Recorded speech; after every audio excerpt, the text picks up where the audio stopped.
இன்பம் துன்பம் இது ரெண்டும் சேர்ந்தது தான் வாழ்க்கை. இது எல்லாரும் சொல்லிகிட்டு இருக்கிற ஒரு உண்மை. அது சரி, இது ரெண்டும் வர்றதுக்கு என்ன காரணம்? துறவி ஒருத்தர் யோசித்து பார்த்துருக்கார்.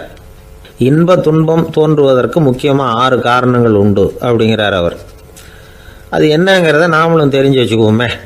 இப்போ முதல் காரணம் சுயநலம். ஒரு தாயார் தன்னுடைய சுயநலம் கருதி தன்னுடைய மகன் இன்பமாக இருக்கணும்னு ஆசைப்படுறாங்க. மகனும் அப்படியே ஆசைப்படுறான். அதனால் தாயாரின் இன்ப துன்பங்களை பார்த்துட்டு மகனும் இன்ப துன்பம் அடையிறான். அந்த அம்மாவுக்கும் அதே நிலைமை தான். 2வது காரணம் உறவு. நான் துறவியான பிறகு கூட உறவுங்கிற காரணத்தினால தான் தாயாருடைய சுக துக்கங்களை கண்டு நானும் சுக துக்கம் அடைகிறேன். என் தாயாருடைய நிலைமையும் இதுதான் அப்படிங்கிறார் ஒரு துறவி. 3வது காரணம் என்னென்னா அறிமுகம். எனக்கு அறிமுகமான ஒருத்தரை ரயில் நிலையத்தில் சந்திக்கிறேன். அவர் தன்னுடைய பணப்பையை எங்கேயோ தொலைச்சி விட்டு வருத்தப்பட்டுக்கிட்டு இருக்கிறார். நானும் வருத்தப்படுறேன். அந்த சமயத்தில் யாரோ ஒருத்தர் இதுதானே அவங்க பணப்பை அப்படின்னு சொல்லி கொண்டாந்து நீட்டுறார். பணப்பையை தொலைச்சவர் சந்தோஷப்படுறார், நானும் சந்தோஷப்படுறேன். இது அந்த துறவி சொல்கிற அனுபவம்.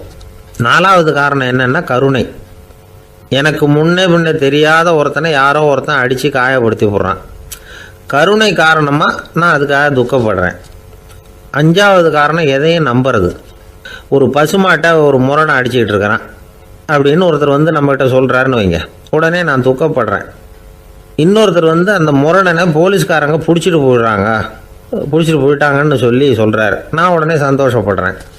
3வதாக ஒருத்தர் முதல் 2 பேரும் சொன்னது பொய்யுங்கிறார். அப்போ நான் இன்ப துன்பம் ரெண்டுமே இல்லாமல் நிம்மதியாக இருக்கிறேன். இது ஒரு விதம். அடுத்தது 6வது காரணம் என்னென்னா தன்மயமாகுதல். ஒரு நாவல் படிச்சுக்கிட்டு இருக்கிறோம். அதில் வர்ற பாத்திரங்களோடு நாம் ஒன்றி போயிடுறோம். அதில் வர்ற பாத்திரங்கள் சிரிச்சுதுன்னா நாமளும் சிரிக்கிறோம், அது அழுதுன்னா நாமளும் அழறோம். அதெல்லாம் அந்த துறவி சொல்கிற அனுபவ உண்மைகள்.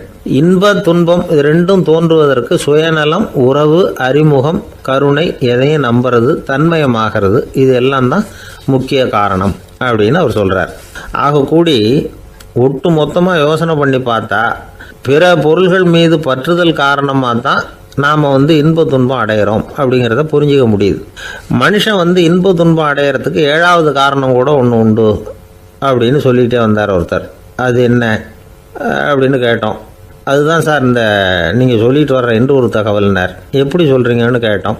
இன்று ஒரு தகவல் கேட்க ஆரம்பிக்கிறப்போ மனசில் இன்பம், ஆரம்பித்த உடனே இது ஏற்கனவே கேட்ட சமாச்சாரமாச்சே அப்படின்னு நினைக்கிறப்போ துன்பம் அப்படின்னு அதுக்கு ஒரு விளக்கம் கொடுத்தார் அவர்.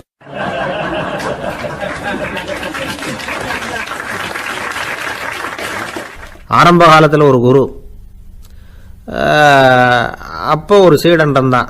அது வேடிக்கையான குரு, வேடிக்கையான சீடன். ஒரு ஆசிரமம். ஒரு நாள் ஒருத்தன் அவசரமாக அந்த குருவை தேடி வந்திருக்கிறான். என்ன விஷயம்னு விசாரித்தார் குரு.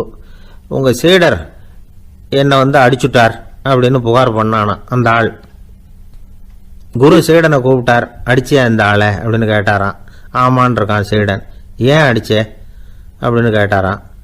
இந்த ஆள் உங்களை பற்றி மட்டமாக பேசிவிட்டான், என்னால் அதை தாங்கிக்க முடியல, அதனால தான் அடிச்சுட்டேன்ருக்கான். அப்படி என்ன பேசினா அப்படின்னு கேட்டாராம். உன்னுடைய குருநாதர் இப்போல்லாம் அர்த்தமில்லாமல் பேச ஆரம்பிச்சுட்டார் அப்படின்னு சொல்லிவிட்டான், அதனால தான் அடிச்சுட்டேன் அப்படின்னு நானா. அதுக்காக அடித்தே அப்படின்னாராம். நான் அதுக்காக அடிக்கலை குருவே, இப்பெல்லாம் நீங்கள் அர்த்தம் இல்லாமல் பேசுகிறதாக அவன் சொல்கிறான். அப்படின்னா இதுவரைக்கும் நீங்கள் அர்த்தத்தோடு பேசினதாகத்தானே அர்த்தம், அது தப்பு தானே, அதனால தான் அடித்தேன் அப்படின்னு நானா.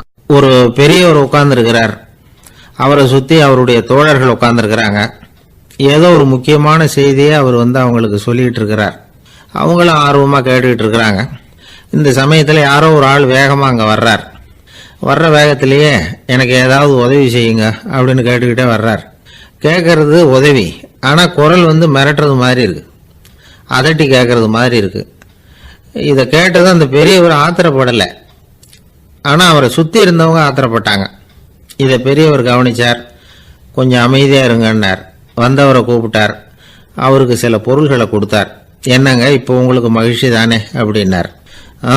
அப்படின்னு அலட்சியமாக அவர் சொல்கிறார். நான் உங்களை நல்ல முறையில் நடத்தினேன்னா அப்படின்னு கேட்குறாரு அவர் மறுபடியும். அதெல்லாம் ஒன்றும் இல்லை அப்படின்னு சொல்லி அவர் சொல்லிகிட்டு இருக்கிறாரு. குரலில் கடுமை குறையில. சுற்றி இருந்தவங்களால இதை பொறுத்துக்க முடியல. கோபத்தோடு அவரை நோக்கி நெருங்க ஆரம்பித்தாங்க. பெரியவர் அவங்களையெல்லாம் தடுத்து நிறுத்தினார். வந்தவரை வாங்க என்னோட அப்படின்னு சொல்லி அழைச்சிட்டு போனார். வீட்டுக்கு போனார். அங்கே போனதும் இன்னும் சில பொருள்களை எடுத்து அவர்கிட்ட கொடுத்தார். இப்போ திருப்தி தானே, நான் உங்ககிட்ட நல்ல முறையில் நடந்துக்கிட்டேனா அப்படின்னார். அவர் முகம் இப்போ தான் கொஞ்சம் மலர்ந்தது. ரொம்ப நன்றி, இறைவன் உங்கள் குடும்பத்துக்கு எல்லா நன்மைகளையும் செய்வான் அப்படின்னு சொன்னார். இதே வார்த்தைகளை என்னுடைய தோழர்கள்கிட்டே சொல்லிட்டீங்கன்னா அவங்க கோபம் தணிஞ்சிரும், வர முடியுமான்னார். கண்டிப்பாக வர்றேன் அப்படின்னாரு. மறுநாள் காலையில் அந்த இடத்துக்கு வந்தார். அதே மாதிரி சொல்லிவிட்டு அவர் போயிட்டார். தோழர்கள்லாம் ரொம்ப வியப்போடு பெரியவரை பார்த்தாங்க. அந்த பெரியவர் தான் நபிகள் நாயகம்.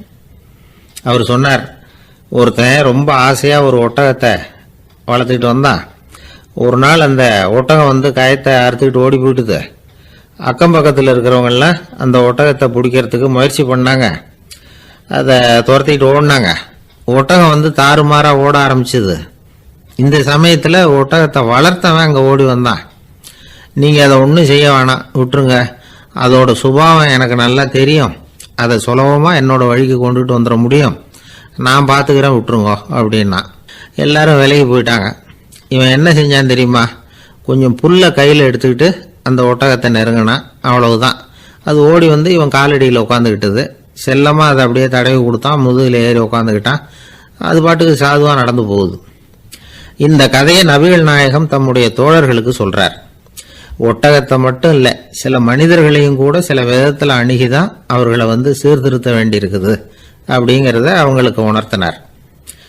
இது ஒரு அழகான உளவியல் அணுகுமுறை. சில குடும்ப தலைவர்கள் கூட இந்த ஒட்டகம் மாதிரி நடந்துக்கிறது உண்டு, அப்புறம் அடங்கி போகிறதும் உண்டு. ஒரு குடும்ப தலைவர் காலையில் எழுந்திரிச்சதுலேருந்து சத்தம் போட்டு கத்திக்கிட்டு இருப்பார். பக்கத்தில் இருந்தவங்கெல்லாம் ஓடி போய் சமாதானம் பண்ணி பார்த்தாங்க. அவர் ஓயறது மாதிரி தெரியல. கடைசியில் அவர் மனைவி வந்தாங்க. நீங்கள் எல்லாம் விலைக்கு போயிடுங்க, அவர் சுபாவம் எனக்கு தெரியும், நான் பார்த்துக்கிறேன் அப்படின்னாங்க. சரின்னு எல்லாரும் போயிட்டாங்க. சாயந்தரமாக பார்க்குறாங்க, அவர் சத்தம் இல்லாமல் ஒரு மூலையில் உட்காந்துருக்கிறார். ரொம்ப சாதுவா. ஆச்சரியமாக இருந்தது. என்னம்மா பண்ணீங்கன்னு கேட்டாங்க. அது ஒன்றும் இல்லைங்க, ஒரு வேளை சாப்பாட்டை நிறுத்தினேன், பட்னி போட்டேன், அவ்வளவுதான் அப்படின்னாங்க அந்த அம்மா.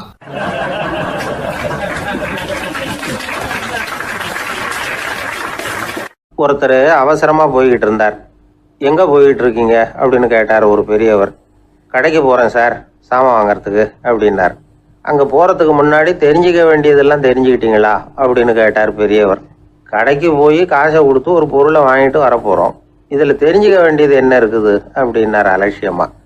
இப்போ அந்த பெரியவர் பேச ஆரம்பித்தார்.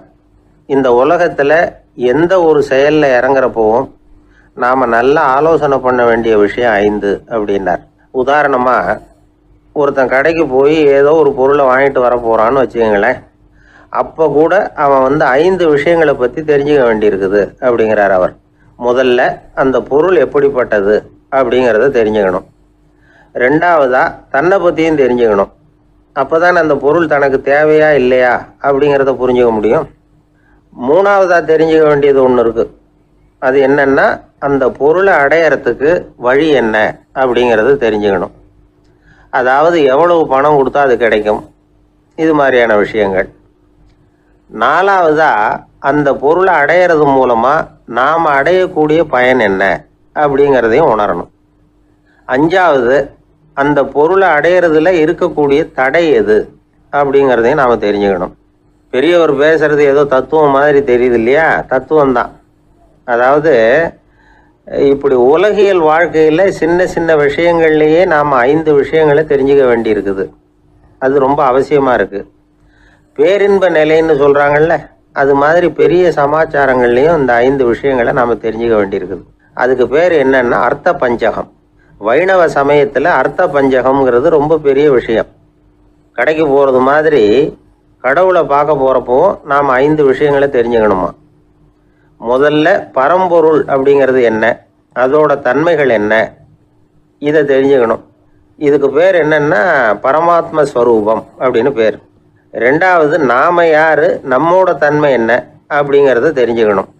நான் யாருன்னு எனக்கே தெரியலங்கிறப்போ இதை நான் சொல்றேன்னு இது என்னுடையதுன்னு சொல்றது தப்பு தானே. அப்புறம் மூணாவது விஷயம், பரம்பொருளை நாம் அடையறதுக்கு வழி எது, இது தெரிஞ்சுக்கணும். இது உபாய ஸ்வரூபம் அப்படின்னு பேர். நாலாவது விஷயம், நாம் அடைய வேண்டிய பயன்கள் என்ன அப்படிங்கிறது தெரிஞ்சுக்கிறது. இதுக்கு புருஷார்த்தம் அப்படின்னு பேர். அஞ்சாவது, அந்த பயனை அடைய விடாமல் தடுக்கிற தடைகள் யாவை அப்படிங்கிறது தெரிஞ்சுக்கிறது. இது விரோதி ஸ்வரூபம். இதைத்தான் தடையியல் அப்படின்னு சொல்றாங்க. அதாவது பரமாத்மாவை பற்றிய அறிவு, ஜீவாத்மாவை பற்றிய அறிவு, உபாயம் பற்றிய அறிவு, புருஷார்த்தம் பற்றிய அறிவு, இந்த 4 அறிவுக்கும் எதிரடையா, அதாவது அதையெல்லாம் தப்பா புரிஞ்சுக்கிறதால உண்டாகக்கூடிய அறிவு விரோதி ஸ்வரூபம். என்ன இது தகவல்ல ஏதாவது கதை சொல்லுவீங்கன்னு பார்த்தா ஏதோ தத்துவம் பேசிக்கிட்டு இருக்கிறீங்களே அப்படின்னு நினைக்கலாம். இதுவும் தெரிஞ்சுக்க வேண்டிய ஒரு பெரிய விஷயம்தான். காதில் போட்டு வச்சா எப்போவாவது உபயோகப்படும். என்னுடைய நண்பர் ஒருத்தர் ஒரு நாள் என்கிட்ட சொன்னார், சார், அடுத்த மாதம் தஞ்சாவூரில் ஒரு கல்யாணம், போகிறதா வேண்டாமா அப்படின்னு ஒரே குழப்பமா இருக்கு அப்படின்னார்.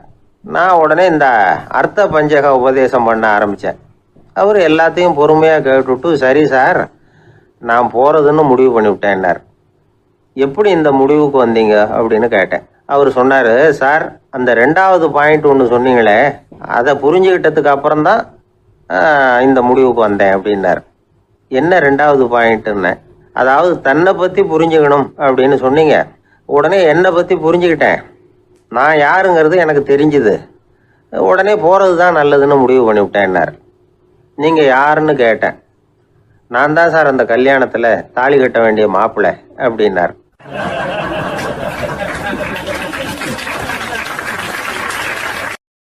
என்ன சார், உங்கள் பையன் என்ன செஞ்சுக்கிட்டு இருக்கிறான் இப்போ அப்படின்னு கேட்டார் ஒருத்தர்.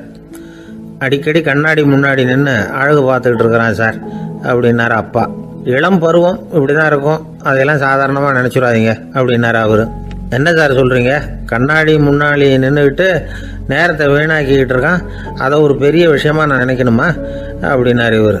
இளம் பருவத்தில் இளைஞர்களுக்கும் சின்ன பொண்ணுங்களுக்கும் அடிக்கடி கண்ணாடியில் பார்க்கணும்னு தோணும். அது வெறுமனே அழகு பார்க்கறது மட்டும் இல்லை, அவங்க தங்களையே தேடி கண்டுபிடிக்கிற ஒரு முயற்சி அது. இது ஒரு மனோதத்துவ விளைவு. இது வரைக்கும் சின்ன பிள்ளையா இருந்துட்டோம், இனிமேல் நாமளும் மற்றவங்க மாதிரி மனிதர்கள் தான் அப்படிங்கிற உணர்வு அவங்களுக்கு வருது. தங்களோட முகம் எப்படி இருக்குது, அழகு எப்படி இருக்குது, உடம்பு நேரம் எப்படி இருக்குது, முடி எப்படி இருக்குது அப்படிங்கிறதையெல்லாம் கண்டுபிடிக்கிறாங்க. அதுக்கப்புறம் இன்னொரு ஆணோ பொண்ணோ தன்னை கவனிக்கணும் அப்படின்னு நினைக்கிறாங்க. இதெல்லாம் மனோதத்துவ உண்மைகள், இதெல்லாம் இயற்கை. இதை பார்த்துட்டு பெற்றவங்க பிள்ளைங்க கெட்டு போட்டாங்க அப்படின்னு நினைக்கக்கூடாது, அவங்கள திட்டிகிட்டே இருக்கக்கூடாது. இன்னைக்கு பல குடும்பங்களில் இதுதான் நடந்துகிட்டு இருக்குது. மனுஷ வாழ்க்கையிலேயே இப்படியும் இல்லாத அப்படியும் இல்லாத ஒரு பருவம் இளம் பருவம். 13லேருந்து 19 வயசுக்கு உட்பட்ட ஆண்கள் பெண்கள் இந்த வகையை சேர்ந்தவங்க, டீனேஜ் குரூப்.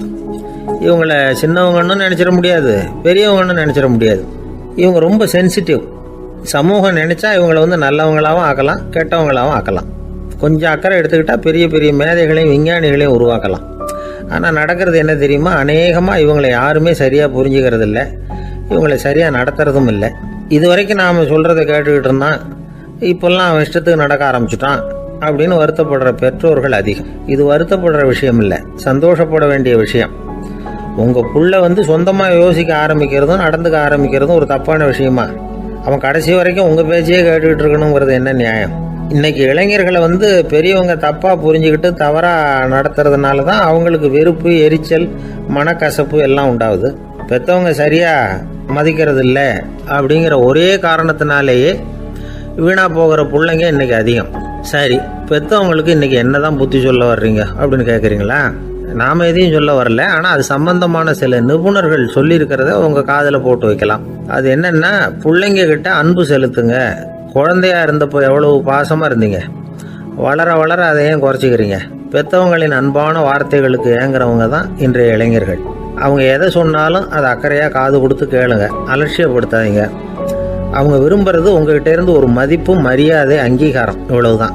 அவங்க அவங்களாவே முடிவுகள் எடுக்கட்டும், அதுக்கு நீங்கள் உதவியா இருங்க, அது போதும். மற்றவங்க முன்னாடி, முக்கியமாக அவங்க நண்பர்கள் முன்னாடி அவங்கள பற்றி மட்டமாக பேசாதீங்க. அவங்கக்கிட்ட பொய் சொல்லக்கூடாது. நீங்கள் சொன்னது பொய்ன்னு தெரிஞ்சு போச்சுன்னா உங்கள் பேரில் அவங்களுக்கு இருக்கிற மதிப்பு போயிடும், நம்பிக்கை போயிடும். அவங்களுக்கு முன்னாடி நீங்கள் சண்டை போடக்கூடாது. உங்கள் பிள்ளைய எப்பவும் இன்னொரு பிள்ளையோட ஒப்பிட்டு பேசுகிற வேலையே வேணாம். கூட பிறந்த மற்றவங்களோட கூட ஒப்பிடக்கூடாது. இப்படி செஞ்சால் அவன் உங்ககிட்டையும் பிரியமாக இருக்க மாட்டான், அவங்ககிட்டையும் பிரியமாக இருக்க மாட்டான். புள்ள எங்கே போகிறான், என்ன பண்ணுறான் அப்படின்னுலாம் துப்பறிஞ்சிக்கிட்டு இருக்கக்கூடாது. இளைஞர்கள் தனிமையை விரும்புகிறவங்க. அவங்கள பெட்டியில் வச்சு மூடி பாதுகாக்கணும்னு நினைக்கக்கூடாது. அவங்கள எப்படி பாதுகாக்கிறது அப்படிங்கிறது அவங்களுக்கே தெரியும். உங்கள் புள்ள எப்படி நடந்துக்கணும்னு நீங்கள் எதிர்பார்க்குறீங்களோ அது மாதிரி நீங்கள் நடந்து காட்டுங்க, அது போதும். ஒரு வீட்டில் அப்பாவும் அம்மாவும் பேசிக்கிட்டு இருக்கிறாங்க. என்னங்க, நம்ம பொண்ணு பெரியவளாயிட்டா, அடிக்கடி கண்ணாடி முன்னாடி போய் நின்றுக்கிட்டு இருக்கிறா, சீக்கிரமாக ஒரு பையனை பார்த்து கல்யாணத்தை முடிக்காமல் இப்படி மசன்னு கல் மாதிரி உட்காந்துருக்குறீங்களே அப்படின்னு சத்தம் போட்டாங்க அந்த அம்மா. அவசரப்படாத, பார்க்கறதுக்கு கண்ணுக்கு அழகாக லட்சணமாக புத்திசாலியாக ஒரு பையன் கிடைக்க வேணாமா, அதுதான் பார்த்துக்கிட்டு இருக்கிறேன் அப்படின்னார் அப்பா. இதுக்கு அந்த அம்மா சொல்கிறாங்க, எங்கள் அப்பா இப்படியெல்லாம் நினச்சிக்கிட்டு இருந்திருந்தா எனக்கு கல்யாணமே ஆயிருக்காது.